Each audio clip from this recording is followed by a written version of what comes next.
Hey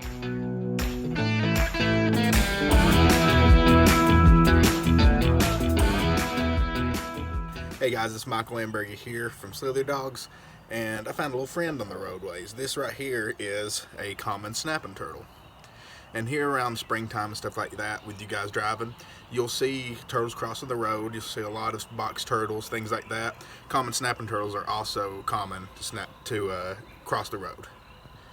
But this one I was kind of worried about, because whenever I saw him, he wasn't moving a whole lot. He was caked in mud, and he, like right there on his beak, on his mouth, you can kind of see his bottom jaw kind of split in half.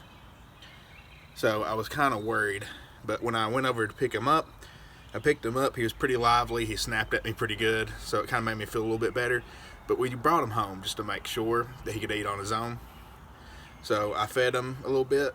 He ate. He kind of angled it to where he could get both jaws in, which is good. And I'm pretty confident now that he could actually be out in the wild and eat and take care of himself. So we're going to release him where we found him, kind of off the road, where in the direction he was going.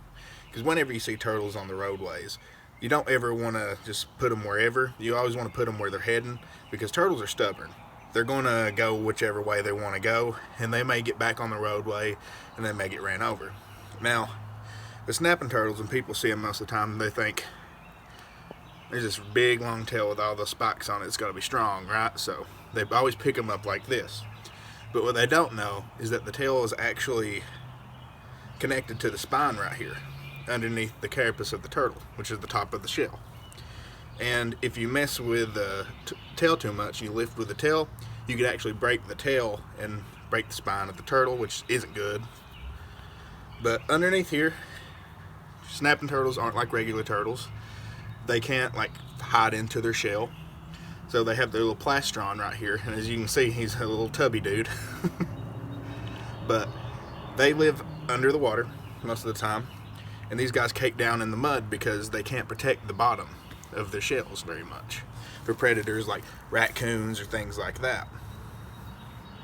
But raccoons, most of the time, they'll find their eggs. They'll eat their eggs, flip turtles over, they'll eat the turtles from the bottom. So these guys normally stay out of predators' way that way, but they'll also hunt from the bottom. They'll cake down, and right on top of his nose you'll see a little snorkel of a nose with a common snapping turtle, where he could actually be on the bottom in very shallow ponds, and he could just poke his little head up to breathe air at a time. But whenever you see these turtles, be mindful in the spring not to hit them if you can. You know, if you're in a natural area, be slow, watch for wildlife.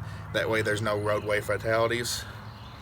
This guy right here, we saved him from the road. There's a very busy road, so I'm glad we got him.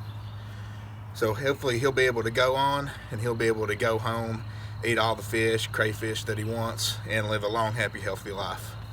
Thank you guys very much, and we'll see you next time.